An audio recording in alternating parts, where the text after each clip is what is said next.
नमस्कार, मैं प्रद्युमन जोशीला। हरियाणा प्रदेश में पंचायती चुनाव की तैयारी शुरू हो गई है। पंच, सरपंच, ब्लॉक समिति सदस्य, जिला परिषद सदस्य के चुनाव का काउंटडाउन शुरू हो गया है। भले ही चुनाव अगले साल होने हों 2027 में और 1 साल से ज्यादा का समय अभी बाकी हो, उसके बावजूद निर्वाचन आयोग ने चुनाव की तैयारी शुरू कर दी है। 2027 में ही चुनाव होने की संभावनाएं बढ़ गई हैं, क्योंकि पीछे हम देख चुके हैं जब शिक्षा की कंडीशन सरकार ने लगाई तो लंबा समय बीता चुनाव ना होने में, और उस समय बिना सरपंचों के, बिना जिला पार्षद, बिना ब्लॉक समिति सदस्य, बिना पंच के काफी समय रहा, क्योंकि उनका कार्यकाल पूरा हो चुका था। लेकिन इस बार सरकार समय पर या समय से पहले भी थोड़ा बहुत चुनाव करवाने के मूड में दिख रही है। निर्वाचन आयोग ने चुनावी तैयारियां शुरू कर दी हैं।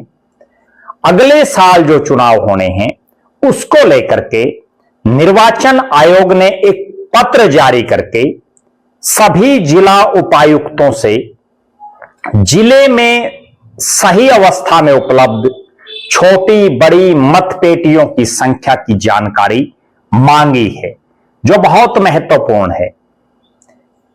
जैसे ही ये चिट्ठी जारी हुई, सोशल मीडिया से लेकर के राजनीतिक गलियारों में हर जगह चर्चाएं शुरू हो गई कि अगले साल ही चुनावी डंका बजेगा। जिन लोगों ने चुनावी तैयारी करनी है वो मैदान में आने शुरू हो जाएंगे। हालांकि कई इलाकों में अब से पहले नेता अपनी तैयारी शुरू कर चुके हैं। पहले मैं आपको जो चिट्ठी राज्य निर्वाचन आयोग हरियाणा द्वारा जारी की गई है उसको पढ़ करके बता देता हूं, जिसमें उन्होंने सभी उपायुक्त एवं जिला निर्वाचन अधिकारी हरियाणा राज्य के उनको लिखा है, जिसमें स्पष्ट है कि पंचायत आम चुनाव या उपचुनाव 2027 के लिए मतपेटियां उपलब्ध करवाने बारे चिट्ठी में लिखा गया है। महोदय, उपरोक्त विषय पर मुझे यह कहने का निर्देश हुआ है कि आगामी वर्ष में होने वाले पंचायत आम चुनाव 2027 में इसी लाइन ने सारा तोड़ पाड़ दिया है कि अगले साल ही चुनाव होंगे, आम चुनाव होंगे पंचायती राज संस्थाओं के में पंच पद के चुनाव मतपेटियों द्वारा करवाए जाने अपेक्षित हैं। यानी पंच मीन्स मेंबर। चुनाव जो हो रहे हैं उसमें मेंबर का चुनाव मतपेटियों से होता है। सरपंच, ब्लॉक समिति सदस्य और जिला परिषद वो ईवीएम से वोट पड़ते हैं।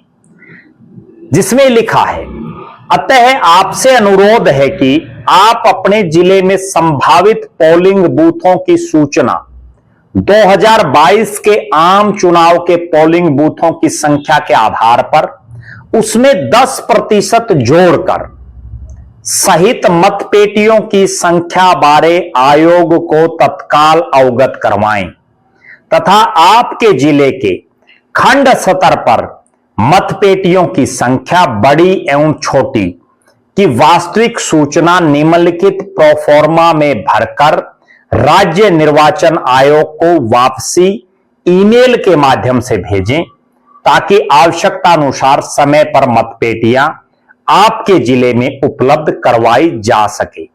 बाकायदा जो प्रोफॉर्मा है उसमें जिला खंड का नाम, कुल उपलब्ध मतपेटियों की संख्या बड़ी छोटी, कंडम या खराब कितनी है, और आगामी पंचायत चुनाव 2027 हेतु संभावित मतपेटियों की संख्या यानी कितनी संभावित हो।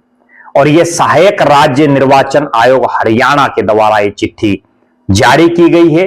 इस चिट्ठी के जारी होते ही राजनीतिक गलियारे हों या ग्रामीण इलाके हों, उनमें तैयारी शुरू हो गई है, उनमें हलचल हो गई है।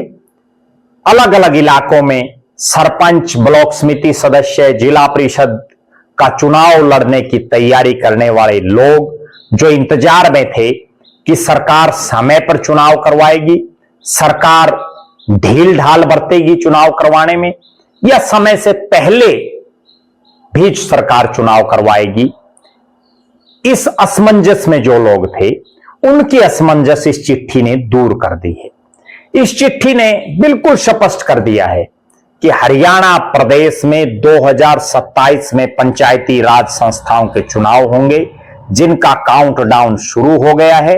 और इस काउंटडाउन के साथ ही यह भी निश्चित है कि आने वाले समय में हर जगह आपको प्रत्याशी चुनावी मैदान में दिखाई देंगे, क्योंकि 1 साल के आसपास का समय बाकी बच गया है चुनाव में, और 1 साल पहले लोग मैदान में आ जाते हैं, चाहे वो जिला परिषद का हो या ब्लॉक समिति या सरपंच या पंच का। आपसी गोटियां सेट करने में लग जाएंगे।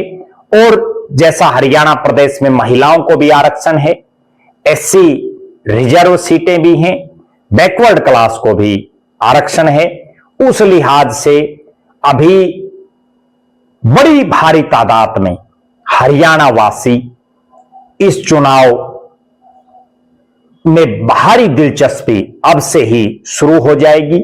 इस चिट्ठी के बाद इतना भी निश्चित है कि हरियाणा प्रदेश में जो समय समय पर चुनाव होते रहते हैं, कभी नगर परिषद के चुनाव आ जाते हैं, कभी नगर निगमों के, कभी नगर पालिका के, कभी विधानसभा के, तो कभी लोकसभा के, कभी पंचायती राज संस्थाओं के। और इस चुनाव में बहुत सोचने वाली बात यह भी है कि भारतीय जनता पार्टी जो सत्तारूढ़ है, वो क्या चुनाव चिन्ह पर जिला परिषद और ब्लॉक समिति में अपने सदस्य उतारेगी, अपने प्रत्याशी उतारेगी? क्या कांग्रेस भी, इनेलो, जेजेपी और आम आदमी पार्टी भी क्या जिला परिषद का चुनाव अपने चुनाव चिन्ह पर लड़ेंगी, या पार्टियां सपोर्ट करेंगी? उस पर भी हमारी निगाहें हैं। यह चुनाव बहुत दिलचस्प है, क्योंकि यह चुनाव तय करेगा गांवों में कौन होगा चौधरी, ग्रामीण सरकार का चौधरी कौन होगा। आप दर्शक भी अपनी बेबाक राय रख सकते हैं कि आपके इलाके में भी क्या जिला परिषद, ब्लॉक समिति और सरपंच के आगामी समय में होने वाले इन चुनाव के लिए भावी प्रत्याशी मैदान में आ गए हैं? उनके नाम आप कमेंट में लिख सकते हैं। आप दर्शक हरियाणा प्रदेश के इस महत्वपूर्ण चुनाव जो ग्रामीण सरकारों का है, उसको लेकर के आपका क्या मानना है? अपनी बेबाक राय भी जरूर रखें। बहुत बहुत धन्यवाद। आपका अपना प्रद्युमन जोशीला।